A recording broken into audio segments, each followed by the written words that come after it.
पवन पारेख। चलिए आगे बढ़ते हैं। हम दिलीप भट्ट साहब को भी अब जोड़ लेते हैं, जो बाजार के दिग्गज हैं, और वो थोड़ा हमें बताएंगे क्योंकि अब उनके पास तजुर्बा बहुत अच्छा है। दिलीप भाई, ये बताइए कि ये जो आज सडन क्रैक देखा है, 1000 पॉइंट टॉप से बैंक निफ्टी गया, बड़े दिनों बाद हमने ऐसा एक डर का माहौल बाजार में देखा। भले वो कोरोना का जो फियर है वो ट्रिगर्ड होगा। आप कैसे देखते हैं, क्या डरने की बात है? बाजार के वैल्यूएशन कैसे हैं? ये जो अचानक, क्या हम एक रिस्क है बड़े फॉल का? देखिए, जिस तरह से ये जो पैंडेमिक, कोविड रिलेटेड पैंडेमिक का जो फेयर वंस अगेन जो रिसर्फेस हुआ है, वो शायद it will be one of the catalyst, क्योंकि बाजार as it is not very cheap अगर हम ओवरऑल वैल्यूएशन देखें तो। और जिस तरह से कल हमने देखा कि बैंक ऑफ जापान ने भी कुछ एक्शन लिया, तो मैं ये कहूंगा कि ये जो कोविड रिलेटेड है वो एक कैटलिस्ट है, लेकिन the two many moving parts और ग्लोबली हेडविंड्स काफी हैं। और ये सब पहली बार हम ये भी देख रहे हैं कि हाई इंटरेस्ट रेट और क्वांटिटेटिव टाइटनिंग साथ में आ रहे हैं। तो ये एक अनोखा तजुर्बा है, एक अनोखा एक्सपीरियंस है यहाँ पर, जो काफी पिछले 20-30 सालों में हमने देखा नहीं है कि इस तरह का एक्सपीरियंस बहुत सारे लोगों ने नहीं किया हुआ है।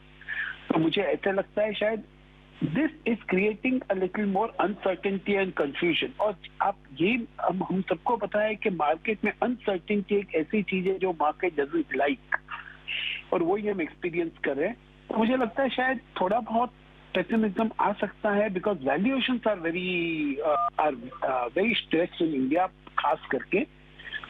So one has to be careful, as what we have been telling. One did not be in a hurry to buy and commit in the market immediately. एक और क्विक व्यू दिलीप भाई, आप बताइए बाजार में सबसे अट्रैक्टिव एरिया क्या है?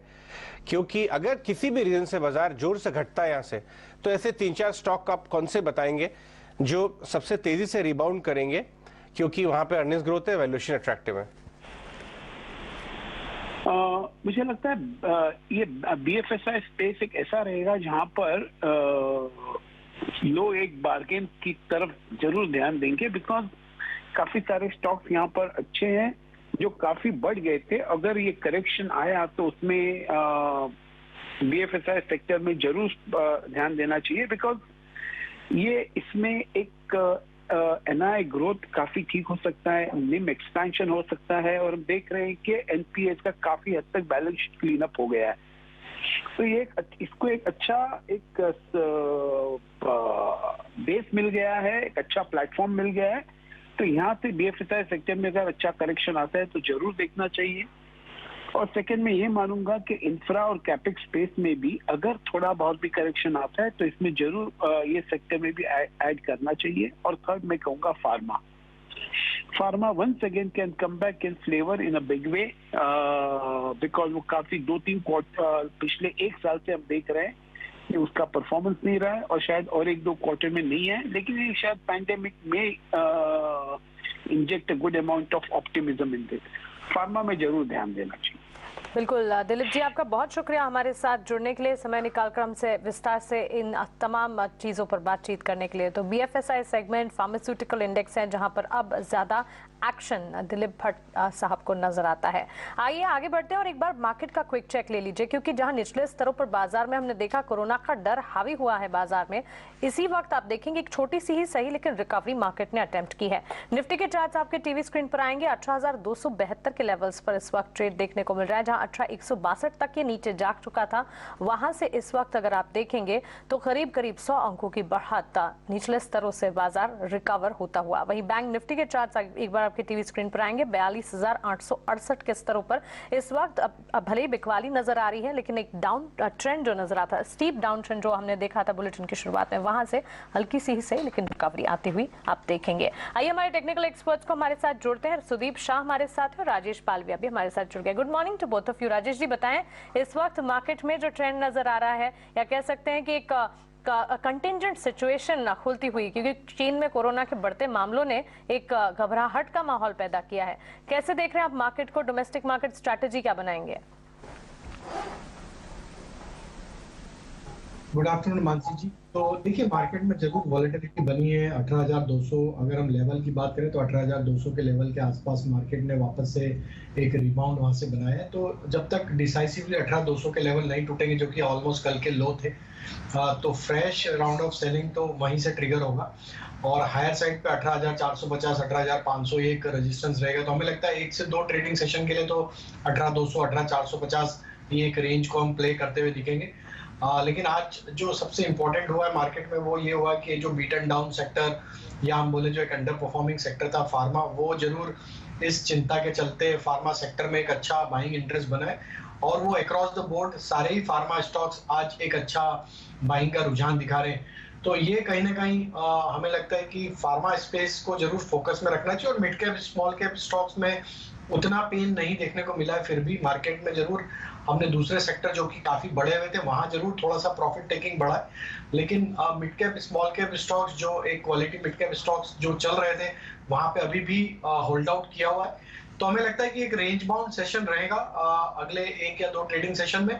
18,200 टूटता है तो हमें लगता है कि निफ्टी पे क्लोजिंग बेसिस पे अगर टूटता है तो थोड़ा चिंता का विषय रहेगा। 18,000 तक की डाउन साइड फिर ओपन होते हुए दिख सकती है और बैंक निफ्टी में भी देखें तो लोअर साइड से रिकवरी जरूर बनी है और 43,000 के आसपास वापस आने की कोशिश करते हुए दिख रहा है। तो हमें लगता है कि आज की क्लोजिंग इंपॉर्टेंट रहेगी। अगर थोड़ा हम 43,000 के ऊपर वापस आज बंद होते तो बैंक निफ्टी में भी एज सच स्ट्रक्चर अभी भी इंटैक्ट रहेगा। 43,000 के नीचे अगर ये बंद होता है आज तो थोड़ा यहाँ पे प्रॉफिट टेकिंग और एक्सटेंड होते हुए दिख सकता है कल के सेशन में और यहाँ पे फिर 42,700 600 तक की जगह बनते हुए दिख सकती है। ठीक है सर, मैं अभी आऊंगा आपसे, जरा ट्रेड भी पता करूंगा। पहले जरा सुदीप शाह का भी स्वागत करते हैं और उनसे जरा समझ लेते हैं वो कैसे देखते हैं आज के फॉल को। सुदीप बहुत शुक्रिया। आज आप फॉल को कैसे देखते हैं और आपकी रणनीति क्या है? एग्जैक्टली क्लाइंट्स को क्या कह रहे हैं आप? कहने का मेरा मतलब ये है डिम्पी जी, एक तो हमने आज देखा कि आज जो ये पैनिक आया वो भले कोविड के नाम पे या कोरोना फिर से, मतलब जो डर था, डर का माहौल था, आज सुबह से जो ये बहुत ज्यादा हम देख रहे हैं इसी पे बातचीत हो रही है, तो इसकी वजह से थोड़ा एक सेंटिमेंटल इम्पैक्ट जरूर था। बट हम देख रहे हैं पिछले 3-4 दिन से अगर आप देखें तो 18,400 18,450 का जो लेवल है वो एक बहुत क्रूशियल रेजिस्टेंस बना हुआ था और उसके ऊपर निफ्टी सस्टेन नहीं कर पा रहा था। तो ये जो कोविड का जो था, it is just a reason of the fall, but overall structure जो मुझे लग रहा है जब तक 18,400 के ऊपर क्रॉस नहीं करता है, 18,400 18,380 के ऊपर सस्टेन नहीं करता है, तब तक मुझे लग रहा है एक थोड़ा नेगेटिव बायस के साथ कंसोलिडेट कर सकता है 18,120 और 18,400 के बीच में। तो थोड़ा और पेन हो सकता है बिकॉज आज हम जो सेक्टर्स भी देख रहे हैं कि जहां पे एक रिबाउंड आ रहा है वो थोड़ा बहुत आईटी है, थोड़ा फार्मा है और रिलायंस 2550 का एक सपोर्ट लेवल है वो होल्ड कर रहा है। तो मेरे लिए ये एक रिलायंस का जो मोमेंटम होगा जो 2620 के ऊपर क्रॉस करे वो एक बहुत बड़ा सिग्नल होगा for the market to rebound, because कल भी हमने जो निचले स्तरों से रिकवरी देखी थी that was led by Reliance and couple of IT stocks. तो pharma stocks would be in flavour. मुझे लग रहा है नेक्स्ट 2-3 दिन में फार्मा में हमें फिर भी चाल देख सकते हैं हम। अपोलो हॉस्पिटल है, सिप्ला है और जो बेस्ट मूविंग स्टॉक्स है उसके अंदर। और मेटल्स में जेएसडब्ल्यू स्टील थोड़ा सेटल्ड लग रहा है। दूसरे सारे मेटल स्टॉक्स में हमें थोड़ा ऊपर से सेलिंग प्रेशर दिख रहा है, बट जेएसडब्ल्यू स्टील अभी भी होल्ड कर रहा है, आउट परफॉर्म कर रहा है। और जैसे मैंने बताया रिलायंस में 2550 2570 का जो पिछले 3-4 दिन के जो बॉटम्स है, जब तक वो ब्रेक नहीं करता है तब तक रिलायंस में भी हमें एक उम्मीद है कि एक ज्यादा रिकवरी वो लीड कर सकता है आने वाले कुछ दिनों में। ओके ठीक है। खैर इस बीच आप मार्केट में फिर से देख पा रहे हैं 18,200 को टेस्ट करने के लिए बाजार थोड़ा नीचे आ रहा है। मैं बार बार ये लेवल 18,200 की इंपॉर्टेंस आपको सुबह से या 2 दिन से आपको इसलिए बता रहे हैं क्योंकि इसके ऊपर या नीचे कन्विक्शन काम करेगा, पहला पॉइंट। दूसरा पॉइंट, कृपा करके ऑप्शंस वाले दूर रहें। आज ऑप्शंस के अंदर जो स्विंग है वो 100 पॉइंट के हैं और 100% के भी हैं, इनफैक्ट वो सिर्फ 5-5 मिनट के हैं। तो थोड़ा ध्यान रखिएगा, ऑप्शंस वाले कृपा करके थोड़े दूर रहें। एक और राजेश सर से पहले जरा उनके ट्रेड ले लेते हैं, फिर जरा डीवी स्लैब के बारे में बातचीत करेंगे। राजेश जी आपने जरा ट्रेडिंग कॉल्स दे दीजिए, वो ना छूट जाए। तो डिम्पी जी, पहला स्टॉक रहेगा IOLCP। ये स्टॉक में काफी स्ट्रॉन्ग बाइंग एक्शन आज के सेशन में देखने को मिली। डेली वीकली दोनों चार्ट पे अगर हम देखेंगे तो ऑलमोस्ट 7 से 8 वीक का एक जो डाउन ट्रेंड था उसको रिवर्स करते हुए दिख रहा है। और जिस तरीके से वॉल्यूम एक्शन आज बनी है IOLCP में, ये हमें लगता है कि स्टॉक में 400 430 440 तक की अपसाइड आते हुए दिख सकती। 385 के स्टॉप लॉस से बाय करने की सलाह देंगे। और जो दूसरा स्टॉक है वो अपोलो हॉस्पिटल है। वीकली सेटअप के हिसाब से देखें तो स्टॉक में एक स्ट्रेंथ यहाँ पे बनते हुए दिखे। जो पिछले दिनों में हमने एक करेक्शन देखा था ऑलमोस्ट 50 डे मूविंग एवरेज के आसपास से, स्टॉक ने एक बॉटम बना के वापस से आज एक अच्छी बाइंग इंटरेस्ट बनाते हुए दिखा है। तो हमें लगता है कि अपोलो हॉस्पिटल को यहाँ पे बाय किया जा सकता है। यहाँ पे जो स्ट्रक्चर बने लगता है ये स्टॉक अपने प्रीवियस स्विंग हाई को यहाँ पे टेस्ट करते हुए दिखेगा। हमें लगता है अपोलो हॉस्पिटल के टारगेट आना चाहिए 4850 4900 तक के, स्टॉप लॉस होगा 4730 का। वेट करिए हमारे साथ 2 ही मिनट। एक बहुत ही इंटरेस्टिंग स्पेस है पेपर स्टॉक्स। आपने आए दिन देखा होगा पेपर स्टॉक्स काफी जोर से चल रहे हैं। एक तो उसमें टेक्निकल मोमेंटम भी है, दूसरी बात ये कि लोगों को बहुत इंटरेस्ट है पेपर स्टॉक्स में आपको पोर्टफोलियो में ऐड करने की। आज भले ही ऑफकोर्स गिरावट बहुत तेज आ गई, लेकिन पेपर में टेलविंड है क्योंकि डिमांड ज्यादा है, सप्लाई उतनी ज्यादा अच्छी नहीं है, और इसलिए प्राइसिंग भी अच्छी है, डिमांड बढ़िया चल रही है। हमारे साथ पवन खेतान साहब हैं, MD क्वांटम पेपर्स के। खेतान साहब, आप बताइए कि जो पेपर के सेगमेंट में आपकी कंपनी ऑपरेट कर रही है वहां पे डिमांड सप्लाई इस समय सिचुएशन कैसी चल रही है और क्या ट्रेंड दिख रहा है आपको? ये ट्रेंड जो है सही आपके सेगमेंट में बढ़ता हुआ नजर आता है, ठीक लग रही है आपको विजिबिलिटी? तो नमस्कार। हमारे पेपर सेगमेंट में जिसमें हम ऑपरेट करते हैं राइटिंग एंड प्रिंटिंग, उसमें डिमांड अच्छी निकल रही है।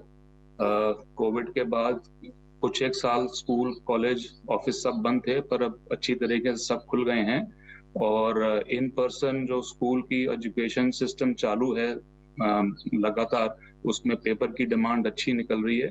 और सप्लाई साइड जैसे कहा कि अभी सीमित है, कोई भी नई कैपेसिटी नहीं आ रही है, तो सप्लाई डिमांड साइड एक अच्छे स्तर पे है और प्राइसिंग भी अच्छी मिल रही है, स्टेबल है और दाम अच्छे मिल रहे हैं अभी कागज के, राइटिंग प्रिंटिंग और स्पेशलिटी सेगमेंट के। Good afternoon. जहां डिमांड सप्लाई की आप बात कर रहे हो, डिमांड जहां इंटैक्ट नजर आ रही है, ऐसे में प्राइसिंग स्ट्रेटजी क्या बनाकर चल रहे हैं आप? क्या सेकंड हाफ ऑफ FY23 से प्राइस इंक्रीज बढ़त के कोई आसार? हमने दिसंबर के क्वार्टर में प्राइस की बढ़त ऑलरेडी ले चुकी है, स्टेबलाइज कर चुके हैं हम, और आगे भी दिखने में आ रहा है कि Q4 में जनरली डिमांड ज्यादा रहती है क्योंकि नए साल का जो डिमांड है वो इसी Q4 में सारा निकलता है। अपनी सारी टेक्स्ट बुक्स, नोटबुक्स सारे पब्लिशर, प्रिंटर सारे बना के रखते हैं अगले एजुकेशन ईयर के लिए। तो देखा जाता है हिस्टोरिकली Q4 में डिमांड अच्छी रहती है ज्यादातर सारे क्वार्टर से। तो मेरे मायने में तो ये अच्छा रहेगा, Q4 में डिमांड स्टेबलाइज रहेगी, प्राइसिंग भी अच्छी रहेगी। ठीक है। खेतान साहब, एक बात और बताइए, चाइना से कोई डिस्टर्बेंस, कोई प्रॉब्लम तो नहीं है ना? पहले हुआ करता था कि पेपर इंडस्ट्री पूरी तरह से चाइना की सप्लाई के ऊपर डिपेंडेंट रहती थी, ये पहले के मुकाबले थोड़ा कम हुआ है कि अभी भी है वैसा ही चल रहा है सर? नहीं, अभी हमने आपको काफी इंसुलेट कर लिया है। इंडिया अभी ज्यादा डिपेंडेंट नहीं है चाइना से, और जाहिर है कि भी होना भी नहीं चाहिए, अपने आप में मुकल्लम होना चाहिए। सो चाइना से ज्यादा अभी नहीं, इंपोर्ट्स भी नहीं आ रहे हैं और इतना ज्यादा डिस्टर्बेंस भी नहीं है। इंडियन इंडस्ट्री अपने तरफ पे बहुत स्ट्रांग है और आगे भी चैलेंज लेगी जरूर। कोविड का जरूर वहां पे सुनने में आ रहा है कि चाइना में कोविड काफी स्ट्रांगली रिटर्न हो गया है, बट इंडिया ने अपने वैक्सीनेशन लेवल्स वगैरह बहुत अच्छे तरीके से संभाल लिए हैं और मुझे नहीं कोई लगता है कि कोविड का कोई ऐसा असर आएगा इंडिया में। राइट खेतान साहब, बहुत बहुत शुक्रिया आज हमसे बात करने के लिए। चलिए वापस आते हैं, बाजार का रुख करें। एक रिकवरी अटेम्प्ट हुई थी, उसके बाद फॉलो अप बाइंग नहीं आ रही है। कुछ और एरियाज के बारे में बात करते हैं जो यूजुअली मजबूत रहते हैं लेकिन हाई बीटा भी हैं। कुछ क्या पॉसिबल ट्रेड वहां बन सकता है? सुदीप, अदानी एंटरप्राइजेस के चार्ट के ऊपर जरा नजर डालिए, क्या वहां वो एक लेने वाले जोन में आ रहा है? अदानी एंटरप्राइजेस 3900 के पास आ गया है, जरा इसको चेक करके बताइए। 400-500 रुपए टॉप से करेक्ट होता हुआ नजर आया, आज ही 250 रुपए गिरा है इसमें से। क्या इसको अटेम्प्ट करें इस भाव पे? Good afternoon Ajay ji. नहीं, जो हिसाब से आज का जो कैंडल हम देख रहे हैं ना अदानी एंटरप्राइज में, जो ऊपर से 4190 से जो सेलिंग आया है, तकरीबन 6-6.5% अगर हम हाई से ले तो तो मुझे लग रहा है कि यहाँ पे ये जो फॉल है इसने पिछले अराउंड 1.5 महीने का जो एक कंसोलिडेशन जो था 3900 के आसपास से 4150 4100 के बीच में जो हो रहा था, ये पूरा कंसोलिडेशन को के सामने इसने आज ये पूरा नेगेटिव कैंडल ओपन ये आया है। तो मुझे लग रहा है एक थोड़ा यहाँ पे रुक के बाय करना चाहिए, क्योंकि अगला सपोर्ट जो है अदानी एंटरप्राइज का वो सीधा 3680 3730 के आसपास है। तो जो हिसाब से अगर मार्केट में थोड़ा पैनिक आ रहा है तो ये जो ओवर लेवरेज जो जहां पे बहुत ज्यादा लेवरेज थे और जो गिरने का नाम नहीं ले रहे थे, मुझे लग रहा है यहाँ पे थोड़ा सेलिंग प्रेशर आ सकता है। तो आने वाले दिनों में मुझे लग रहा है ये स्टॉक में अगर जब तक 4000 लेवल क्रॉस नहीं करता है तब तक ये अपने जो 100 डेमा है 100 टू 50 डेमा के बीच में 3600 3650 का एक लेवल मुझे लग रहा है आ सकता है। थोड़ा इससे थोड़ा कॉशियस रहना चाहिए अदानी एंटरप्राइज से लॉन्ग एंट्री के लिए। पर कॉशियस आउटलुक की बात सुदीप की तरफ से आती हुई, लेकिन राजेश जी एक बार health care diagnostic, in particular diagnostic stocks का जिक्र मैं करना चाहूंगी, क्योंकि अब कोविड सर्ज की जो खबरें आई हैं उसके ठीक बाद आज ही के सत्र में doctor Lal path lab, Ipca laboratories, Vijaya diagnostic, Krishna diagnostic, ये तमाम स्टॉक्स में अच्छा एक्शन नजर आ रहा है। इप्का लैब के चार्ट से एक बार आप चेक कीजिए और इस स्टॉक में अच्छी मजबूती 2-2.5% की तो तेजी दिखी है। क्या कोई ट्रेड बनता है? तो बिल्कुल मानसी जी, काफी स्ट्रॉन्ग मोमेंटम बना है। स्टॉक का रेंज का ब्रेकआउट यहाँ पे होते हुए दिख रहा है। ऑलमोस्ट अगर हम देखें तो 15 से 20 दिन का एक प्राइस कंसोलिडेशन था, उसका आज ब्रेकआउट विद स्ट्रॉन्ग वॉल्यूम बना है इप्का लैब में। जिस तरीके के ब्रेकआउट हुए हैं 6885 के ऊपर, हमें लगता है ये ब्रेकआउट सस्टेन रहेंगे तो नेक्स्ट टारगेट इसका 940 की तरफ बढ़ते हुए दिख सकता है। तो इप्का लैब में जिनके पास पोजीशन है उन्हें सलाह रहेगी कि अब यहाँ पे 882 के आसपास का स्टॉप लॉस ट्रेल कर ले। अपसाइड के टारगेट 925 940 तक आते हुए दिख सकते हैं।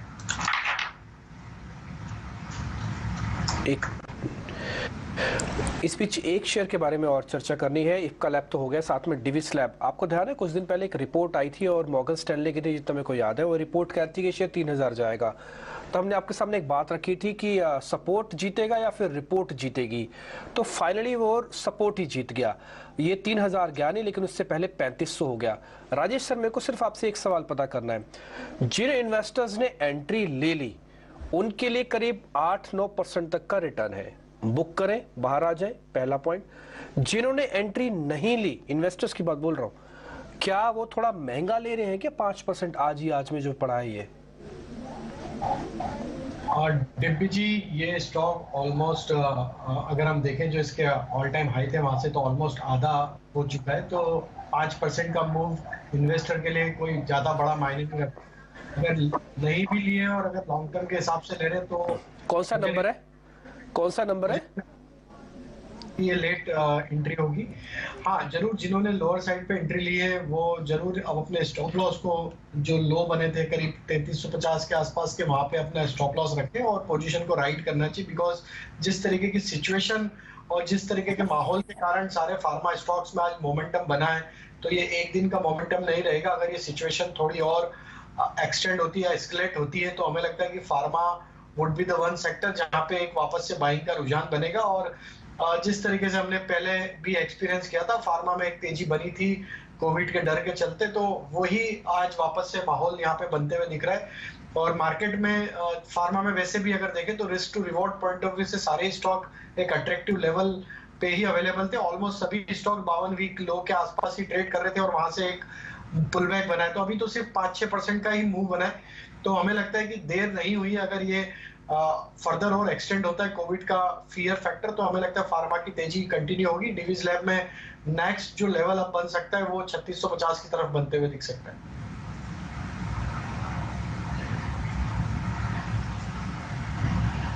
3650 की तरफ जा सकता है, इस पे आप थोड़ा ध्यान रखिएगा। एक और बात, 18200 के नीचे फिर से स्पॉट निफ्टी आ चुका है। ये जो डर है, ये घबराहट है, ये टिपिकली कई बार मार्केट के अंदर हावी हो जाती है। वैसे जैसे अजय भी आपको बता रहे थे, घबराने की बात नहीं है, हमारा देश ज़्यादा सिक्योर भी है, डॉक्टर साहब भी बता रहे थे। लेकिन फिर भी बाजार बहुत सारी चीज़ें धीरे धीरे करके डिस्काउंट करेगा इन प्राइसिंग के अंदर। 18200 के नीचे है। एक काम और करते हैं, आपको इंडिया विक्स भी दिखा रहे थे। काफ़ी दिनों से आप बोर हो गए होंगे देख के इंडिया विक्स को कि तो 2%, 3%, 4% तक चलता है।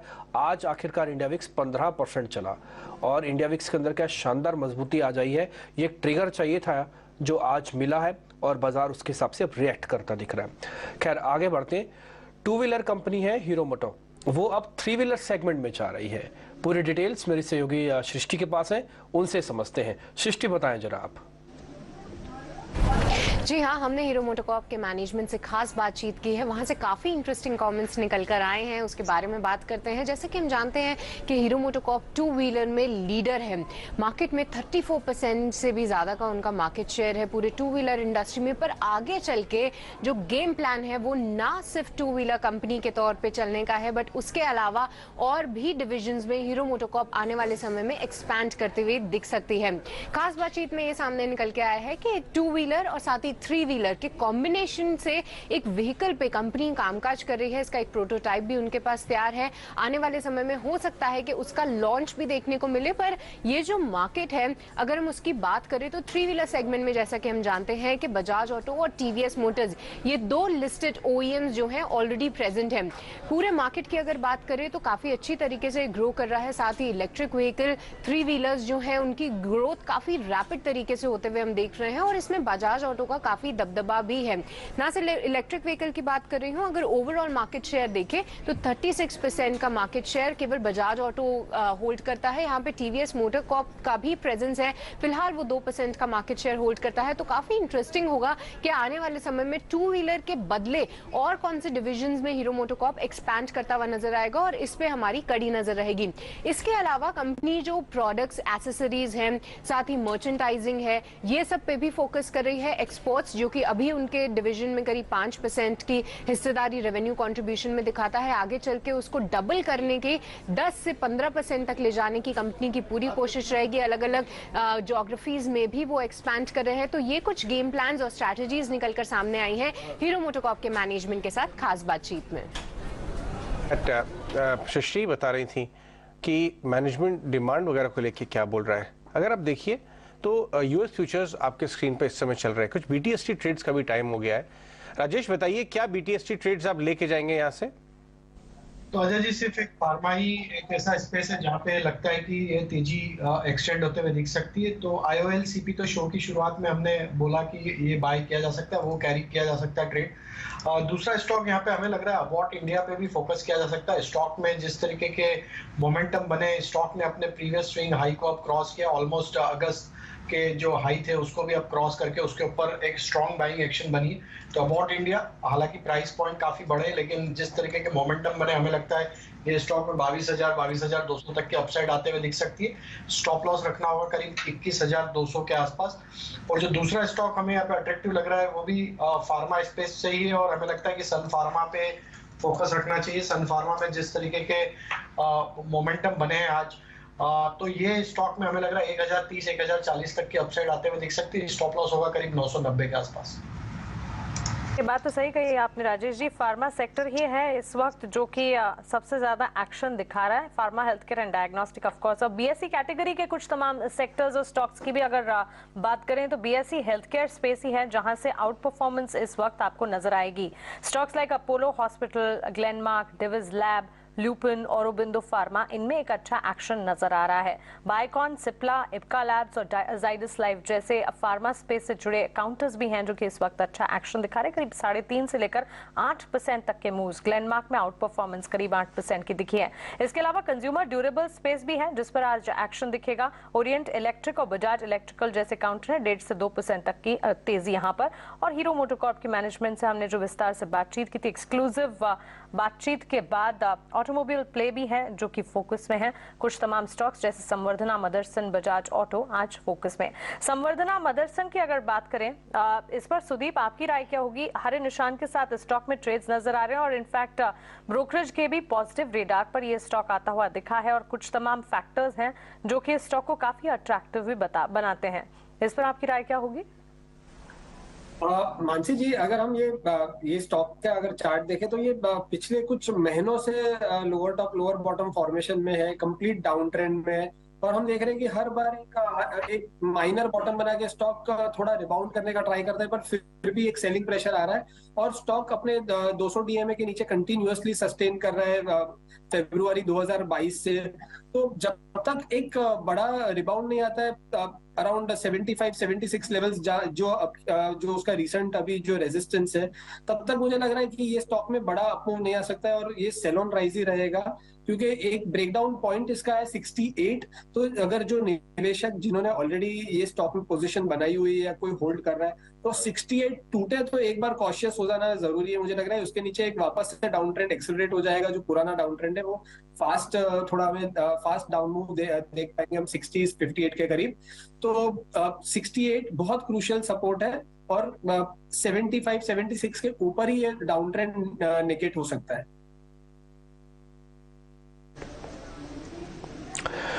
ओके, ठीक है। खैर, आज काफी सारे स्टॉक्स कोविड की वजह से तो टूटे, लेकिन कई स्टॉक्स ऐसे जिनका कोविड से कोई सरोकार नहीं था, लेकिन अपनी बैलेंस शीट्स और अपनी नंबर्स की वजह से उसमें शेयर में गिरावट आई। उसमें से एक था सिटी यूनियन बैंक। इनका एक मामला था जिस पे जांच हुई, पता लगा कुछ प्रोविजंस बढ़े हुए हैं।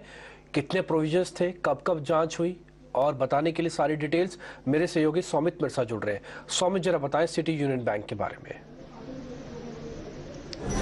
अगर आप देखेंगे तो सिटी बैंक में जो आरबीआई का ऑडिट हुआ था उससे ये पता चला है कि जो कंपनीज की FY22 के रिपोर्टेड GNPAs थे वो थोड़े अंडर रिपोर्टिंग थे। और अगर आप देखेंगे तो आरबीआई का जो नंबर आया है, आरबीआई के हिसाब से जो GNPA के नंबर्स होने चाहिए थे वो करीब 259 करोड़ रुपीस ज़्यादा है, जो कि करीब 15% से ज़्यादा है कंपनी के GNPA से। और प्रोविजनिंग में भी करीब 40 करोड़ का शॉर्टफॉल था। तो अब इसका इम्पैक्ट क्या होगा कंपनी पर? अगर आप देखेंगे तो कंपनी अगर ये डाइवर्जेंस या जो GNPA के नंबर्स थे वो अगर कंपनी ने FY22 में रिपोर्ट कर दिए होते तो कंपनी का जो GNPA है वो 64 बेसिस पॉइंट से ज़्यादा होता और स्लिपेजेस करीब 20% से ज़्यादा होते FY22 में। अब अगर आप देखेंगे तो इस 259 करोड़ नंबर में से 61 करोड़ कंपनी ने ऑलरेडी प्रोवाइड कर दिया है फर्स्ट हाफ ऑफ FY23 में, और 13 करोड़ के जो अकाउंट्स हैं वो क्लोज हो चुके हैं। तो बाकी के जो 185 करोड़ बच चुके हैं अकाउंट, अब इसका क्या होगा? ये थर्ड क्वार्टर के GNPAs में ये नंबर्स रिफ्लेक्ट करेंगे। अगर आप देखेंगे तो ये नंबर करीब 10% है कंपनी के सेकंड क्वार्टर के GNPA के सामने और 16% है कंपनी के सेकंड क्वार्टर के नेट NPAs के सामने। और प्रोविजंस जो होंगे इस 185 करोड़ जो रेसिडुअल अमाउंट है वो आगे के कुछ नेक्स्ट 4 क्वार्टर्स में ये पूरा प्ले आउट करेगा। अब इन्वेस्टिक ब्रोकिंग फर्म के हिसाब से डाइवर्जेंस आरबीआई के पहले भी एक इंस्पेक्शन रिपोर्ट हुआ था, उसके बाद ही आया है और अर्ली रिपोर्ट में भी। ठीक है, तो कोई बड़ी बात नहीं है, ऐसा इन्वेस्टेक बोल रहा है। 171 का लो बना के ये 182 का हाई बना के इस समय 177 के आसपास घूम रहा है। इस भाव पे लेना चाहिए क्या राजेश? अजय जी, देखिए आज का जो फॉल हुआ है उसके बाद स्टॉक में जो एक सपोर्ट बने हुए थे नियर टर्म चार्ट पे उसका आज ब्रेकडाउन हुआ है। तो हमें लगता है थोड़ा वेट करना चाहिए। 180-81 इसके लिए इंपॉर्टेंट लेवल है। अगर इसके ऊपर वापस से रिगेन करता है, सस्टेन होता है, तो हमें लगता है कि वापस यहाँ पे एक अनवाइंड होते हुए दिखेंगे शॉर्ट ट्रेड। जब अगर ये 180 के नीचे रहा तो नेक्स्ट इसका जो मेजर सपोर्ट एरिया है वो करीब आता है 168 के आसपास। तो हमें लगता है थोड़ा वेट करना चाहिए। आइदर इसको 180-81 के ऊपर या तो वापस क्रॉस करे तो बाय करना चाहिए, या 168 के आसपास अगर आता है, यहाँ से 6-7 रुपया और गिरता है तो वो एक लेवल होगा नेक्स्ट जहाँ पे बाय किया जा सकता है। फ्यूचर्स को लेके आई है 1000 पॉइंट का शानदार इंटरडे मूव। हाई कितना है? 43,700 के आसपास का। लो कितना है? 42,500 के आसपास। और अब जाके जस्ट ऑफ लोज 42,730 के आसपास 230 पॉइंट ऑफ लोज बंद हो रहा है। क्या यहाँ पे एक BTST बनना चाहिए सुदीप? अजय जी, अगर निफ्टी और बैंक निफ्टी, स्पेसिफिकली हम बैंक निफ्टी की बात करें तो जो हिसाब से आज सेलिंग प्रेशर आया है 3-4 दिन के कंसोलिडेशन के बाद, तो मुझे लग रहा है कि एक थोड़ा प्रेशर कल भी खुलने में बना रहेगा। तो BTST तो नहीं करना चाहिए, पर 42,200 42,300 के करीब बैंक निफ्टी जब आता है तो वो एक जोन बहुत अच्छा बाई जोन बनेगा।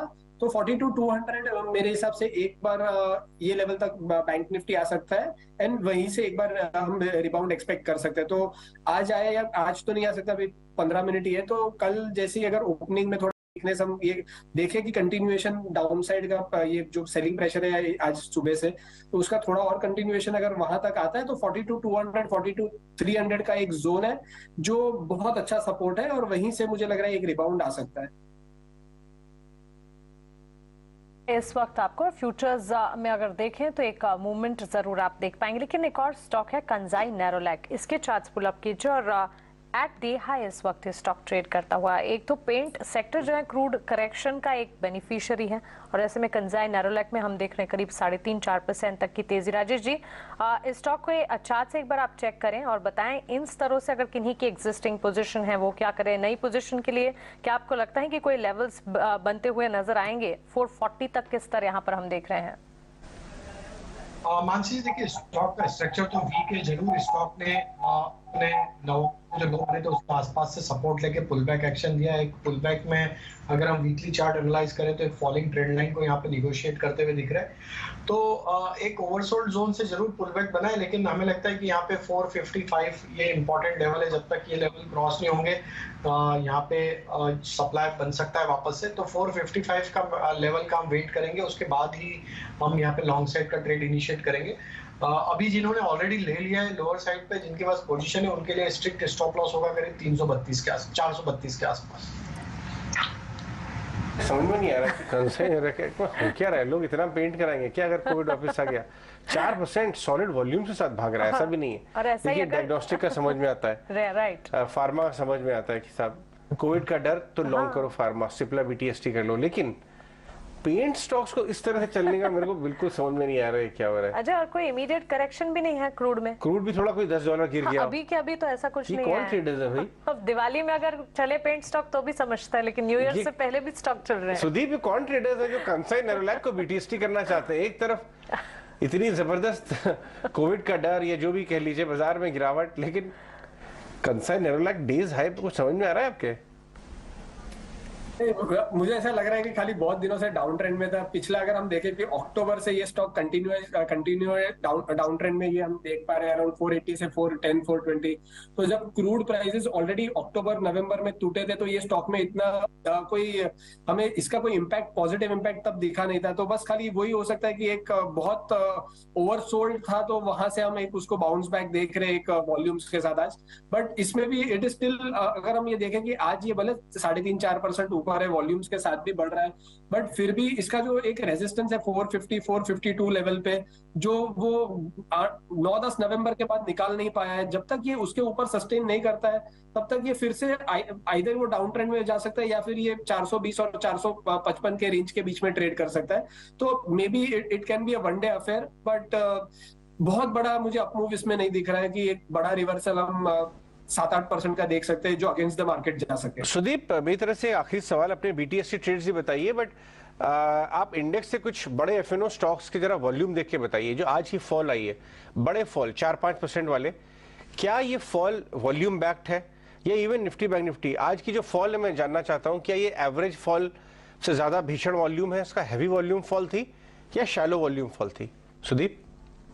नहीं, मैं अगर टॉप स्टॉक्स सारे टॉप 7-8 स्टॉक्स में एक हम ग्लैंस भी करें तो ये बहुत ज्यादा हेवी वॉल्यूम फॉल नहीं मुझे लग रहा है। नॉर्मल काफी स्टॉक्स में तो नॉर्मल से भी कम ये मतलब शैलो वॉल्यूम ही बोल सकते हैं आप। तो मुझे इसलिए लग रहा है कि 18,050 18,100 का जो जोन है ये सिर्फ आज पैनिक क्रिएट किया गया है, बट 18,050 18,100 का बहुत इंपॉर्टेंट सपोर्ट है। वहीं से हम काफी स्टॉक्स में रिवर्सल भी देख पाएंगे और इंडेक्स लेवल पे भी हम वहीं पे रिवर्सल एक आ सकता है 18,050 के लेवल से। और एक और पॉइंट भी आ जाए, क्योंकि आज का ही ये थोड़ा डर घबराहट मार्केट के अंदर है, इसलिए ना वॉल्यूम एक दिन के लिए और भी देना चाहिए कि एक दिन का और वॉल्यूम कैसे क्रिएट होता है। क्योंकि आज भी हम एथिकली देखा जाए तो क्लोज बहुत खराब नहीं कर रहे हैं, 18,200 के आसपास कर रहे हैं, 190 अंकों का नुकसान है, लेकिन एक दिन का वॉल्यूम और भी देना चाहिए कि उसके बाद ही पता लग पाए कि एक्चुअली सिवियरिटी है या फिर सिर्फ एक ही दिन का इशू था। खैर एनी हाउ, एक शेयर और है आईसीआईसीआई बैंक, क्या अपनी सारी जर्नी को पूरा कर चुका है, थोड़ा और टूटेगा क्या? राजेश सर एक बार जरा चेक करेंगे आप, आईसीआईसीआई बैंक अभी क्या प्रॉफिट बुक करने का समय है क्या इन शेयर्स में से? तो आईसीआईसीआई बैंक में देखें तो काफी समय से स्टॉक अपने जो प्रीवियस हाई बने थे उसको निकाल नहीं पाया। अगर हम देखें तो 4 वीक पहले जो इसके ऑल टाइम हाई बने थे करीब 955-58 के जोन में, उसको क्रॉस करने में कामयाब नहीं हुआ है। तो थोड़ा प्रॉफिट टेकिंग आते हुए दिख रहा है। ऑलमोस्ट 6 से 7 वीक का एक रेंज का ब्रेकडाउन भी होते हुए दिखा है, जो कि था करीब 904 के आसपास। तो अब ये 905 के नीचे रहेगा तो हमें लगता है कि थोड़ा प्रॉफिट टेकिंग और एक्सटेंड होगा और लोअर साइड पे 874 868 ये लेवल हमें लगता है वहां तक ये स्टॉक फिसल सकता है, लेकिन overall long term setup positive है अभी भी। तो शॉर्ट एज सच करने की सलाह नहीं है, लेकिन हाँ अगर किसी को बाय करना है तो उसके लिए अभी हमें लगता है थोड़ा डाउन मूव मिल सकता है 875 870 के आसपास, वहां पे लॉन्ग करने के लिए एक बार फिर रिव्यू किया जा सकता है। सुदीप, आप अपने BTST आइडियाज हमें बता रहे थे, वो आप बताइए। जी मानसी जी, मेरा BTST एक ही ट्रेड है, बाकी तो दो ऑलमोस्ट फार्मा में ये जो अपोलो हॉस्पिटल और टीवी स्लैब थे। तो सिप्ला इज मुझे जो लग रहा है कि सिप्ला ये कल के लिए हम BTST कैरी करके जा सकते हैं, बिकॉज इसने आउट परफॉर्म किया है फार्मा इंडेक्स को पिछले 1.5-2 महीने से। अब जब हम देख रहे हैं कि फार्मा इंडेक्स में सेल ऑन राइज हो रहा है, सिप्ला में बाय ऑन डिप्स वाली पैटर्न हम देख पा रहे थे, हायर टॉप हायर बॉटम हो रहा था। और ये स्टॉक में जो हिसाब से 17 दिन का कंसोलिडेशन निकाला है आज, और स्टॉक 1115 1120 के ऊपर सस्टेन कर रहा है, जहां पे इसका 20 एक्सपोनेंशियल मूविंग एवरेज है। तो मुझे लग रहा है जो मोमेंटम फार्मा पे बना हुआ है, और ये one of the strongest stock in pharma है, वो 1105 के स्टॉप लॉस से 1165 1170 के टारगेट के लिए हम इसमें BTST और 1-2 दिन के लिए पोजिशनल पर्सपेक्टिव से ये ट्रेड ले सकते हैं। अगर बाजार के हीट मैप को देखेंगे तो पहले 5 स्टॉक्स जो है वो फार्मा और लेबोरेटरी से ही नजर आएंगे, लेकिन इसके ठीक साथ साथ आज IT सेक्टर से जुड़े कुछ चुनिंदा स्टॉक्स भी हैं जो कि हरे निशान में ट्रेड कर रहे हैं। TCS की पॉजिटिव ग्रोथ कमेंट्री के बाद हमने देखा IT का मूड सुधरा जरूर है। Rajesh ji, HCL technologies, Infosys, Wipro, Tech Mahindra, TCS, volatile markets कमजोरी जहां नजर आ रही है, उनमें भी इस वक्त हरे निशान में। जी बिल्कुल, लेकिन अभी भी अगर स्ट्रक्चर देखें तो वीक ही है, और हमें लगता है कि जो छोटी मोटी जो पुल बैक बनी है, ये कहीं ना कहीं वापस सप्लाई प्रेशर के चलते वापस यहाँ पे इनमें भी सेलिंग देखने को मिलेगा। तो अभी यहाँ पे ऐसा अवॉइड ही करने की सलाह है, लॉन्ग साइड का ट्रेड अभी हम यहाँ पे सजेस्ट नहीं करें।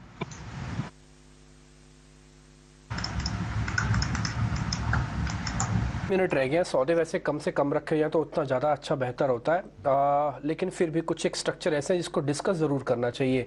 ये हाउसिंग फाइनेंस वाली कंपनी पिछले 2-3 दिन से काफ़ी एक्टिव थी, इंडिया बुल, PNB, LIC, तीनों हाउसिंग फाइनेंस वाली। आज स्ट्रक्चर इन तीनों में से सबसे ज़्यादा किसका खराब हुआ है? राजेश सर, आप चेक करेंगे, आपको जल्दी जल्दी पता लग जाएगा, जरा चेक कीजिए। तो 3 ही कंपनी चेक करना है। इंडिया बुल हाउसिंग फाइनेंस आज वापस टूट गया 5%, दूसरा PNB हाउसिंग, तीसरा LIC हाउसिंग फाइनेंस। तो देखिए, आज जो बड़ा सप्लाई आया वो तो PNB हाउसिंग फाइनेंस में आया है, जबकि डिस्पाइट ऑफ वो कैश सेगमेंट का स्टॉक था तो भी स्टॉक में करीब 8% की गिरावट हुई है। तो जो एक रैली बनी थी स्टॉक में, ऑलमोस्ट वो कहीं ना कहीं पूरी वाइप आउट होते हुए दिख रही। तो करेक्शन तो India bull housing PNB housing finance में आते हुए मिला है। तो हमें लगता है कि थोड़ा यहाँ पे प्रॉफिट टेकिंग कंटिन्यू रहते हुए दिख सकता है, लेकिन फिर भी अगर वहां देखें इसी सेगमेंट में तो LIC हाउसिंग फिर भी एक यहाँ पे स्टेबल परफॉर्मेंस दिखाते हुए दिख रहा है। हमें लगता है कि ये स्टॉक में सारा कुछ इंट्राडे का जो सप्लाई था वो कहीं ना कहीं एब्जॉर्ब होते हुए दिख रहा है, और अभी भी ये 410 के ऊपर सस्टेन कर रहा है। तो हमें लगता है कि यहाँ पे अगर मार्केट थोड़े स्टेबल होते हैं तो LIC हाउसिंग फाइनेंस में एक मोमेंटम अपसाइड का बनते हुए दिख सकता है, बट टाइम बीइंग के लिए अभी अवॉइड करेंगे जब तक मार्केट स्टेबल नहीं होते। निफ्टी, बैंक निफ्टी कहीं थमती नहीं है, जब तक LIC housing finance, PNB housing और इंडिया बुल हाउसिंग फाइनेंस तीनों पे अवॉइड की सलाह है फिलहाल। लेकिन हमारी प्रेफर्ड चॉइस रहेगी कि LIC हाउसिंग फाइनेंस बाय करेंगे जब भी मार्केट कहीं स्टेबल होते हुए दिखेंगे। सुदीप, क्या इंडिकेटर देख रहे हैं आप बाजार के यहाँ पे फॉल अरेस्ट होगी क्या? मुझे ऐसा लग रहा है कि एक दो, जैसे मैं बोल रहा हूँ 18,050 18,100 के आसपास फॉल स्टेबल हो जाना चाहिए, बिकॉज हम ये देख सकते हैं कि ग्लोबल मार्केट ज्यादा क्रैक नहीं कर रहे। जो अगर ये कोविड लेड फॉल होता तो आज दूसरे ग्लोबल मार्केट्स भी इंडिया के हिसाब से, मतलब इंडिया के जो हिसाब से इंडिया में सेलिंग आ रही है, दूसरे ग्लोबल मार्केट्स में भी हम शायद से सेलिंग देख पाते हैं, लेकिन वो नहीं हो रही है। प्लस एक बहुत इंपॉर्टेंट एक डाइवर्जेंस हम देख पा रहे हैं कि जो डाउ जोन्स में लास्ट 4 दिन से 34,400 से 32,600 तक का एक फॉल देखा है, 1600-1800 पॉइंट का। उसी के सामने जो US CBOE विक्स है, जो डाउ जोन्स अगर सेलिंग प्रेशर में, तो US विक्स बहुत उससे ज्यादा तेजी से बढ़नी चाहिए, बट US विक्स में 23.5 से फॉल आके 22.5 तक आ गया है। तो 5% फॉल आया है, तो डाउ जोन्स जब फॉल आ रहा है तो US विक्स कम से कम 25%, 30% बढ़ जानी चाहिए अगर वो फॉल कंटिन्यू होने वाला हो। तो मुझे लग रहा है समहाउ कहीं पे 32,200 32,400 का जो लेवल है डाउ जोन्स पे, वो एक सपोर्ट जोन बन जाएगा, और यहीं से हम कंसोलिडेट करके ज्यादा गिरे नहीं, लेकिन एक कंसोलिडेशन हम देख पाएंगे। अगर वो कंसोलिडेशन भी अगर डाउ जोन्स में अगर आया तो इंडियन मार्केट्स फिर से एक सपोर्ट बना के रिबाउंड कर सकती है।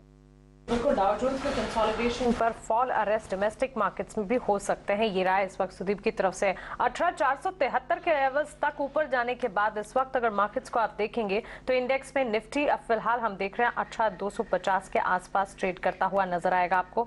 हम देख चुके हैं आज के पूरे दिन में वॉलेटाइल सेशन में, जहां यहां पर डाउन ट्रेंड कई सारे स्टॉक्स में नजर आया। हीट मैप को अगर देखेंगे, फार्मास्यूटिकल स्पेस, टेक्नोलॉजी और साथ ही इंश्योरेंस प्लेज हैं जो कि आज बाजार को सपोर्ट देने का काम कर रहे हैं। Stocks like Divi's laboratories, Cipla, Apollo hospital, Sun Pharma, इनमें हरे निशान के साथ ट्रेड्स आप देखेंगे। वहीं जैसे कि हमने थोड़ी देर पहले डिस्कस किया, टीसीएस, टेक महिंद्रा जैसे आईटी सेक्टर से जुड़े स्टॉक्स भी हैं जिन पर अच्छा एक्शन नजर आ रहा है। ऑटोमोबाइल स्पेस में थोड़ी सी तेजी नजर आई और इस तेजी में शामिल हुए बजाज ऑटो जैसे काउंटर्स। वहीं लाइफ इंश्योरेंस प्लेज में एसबीआई लाइफ का स्टॉक देखें करीब 1232 के लेवल्स पर हर निशान के साथ क्लोजिंग दिखाता हुआ। एडवांस डिक्लाइन रेशियो आपके टीवी स्क्रीन पर 305, महज 305 एडवांसेस के सामने आप देखेंगे 1758 डिक्लाइंस, यानी कि डिक्लाइंस का पलड़ा जो है एडवांसेस के सामने काफी भारी इस वक्त नजर आ रहा है। हो भी क्यों ना आज सुबह से ही सेंटिमेंट्स जिस तरह से दिखे, बाजार ने अपने आप को संभालने की पूरी कोशिश की लेकिन नाकामयाबी हासिल होती हुई। कुछ तमाम स्टॉक स्पेसिफिक रोटेशन जरूर दिखी क्योंकि सेक्टोरल टर्निंग काफी रही और इसके चलते कई सारे मिड कैप स्पेसिफिक स्टॉक्स थे जिन्होंने दिन भर में खरीदारी दिखाई।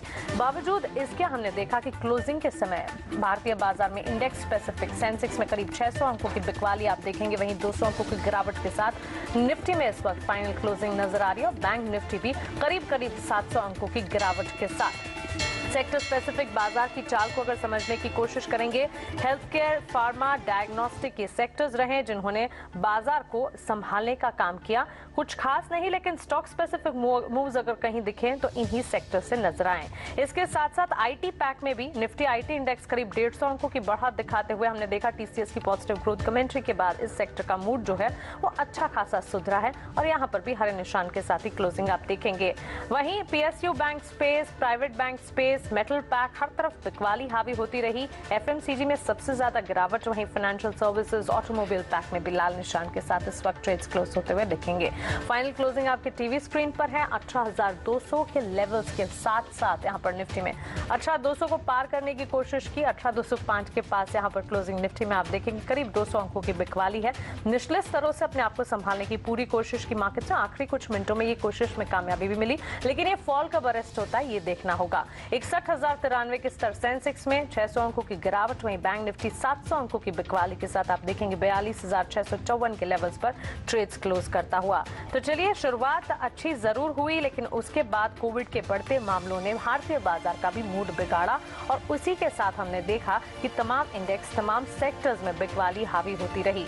फार्मा और आईटी को छोड़ हमने देखा हर तरफ गिरावट जो है वो हावी रही। चलिए सुदीप और राजेश, आपका बहुत शुक्रिया हमारे साथ जुड़ने के लिए और मार्केट पर अपनी राय, आपके ट्रेडिंग स्ट्रैटेजी हमारे साथ शेयर करने के लिए। इसी के साथ क्लोजिंग कॉल्स को हम यहीं समेटने जा रहे हैं। खबरों का सिलसिला लगातार जारी रहेगा। आप बने रहें ईटी नाउ स्वदेश के साथ। नमस्कार।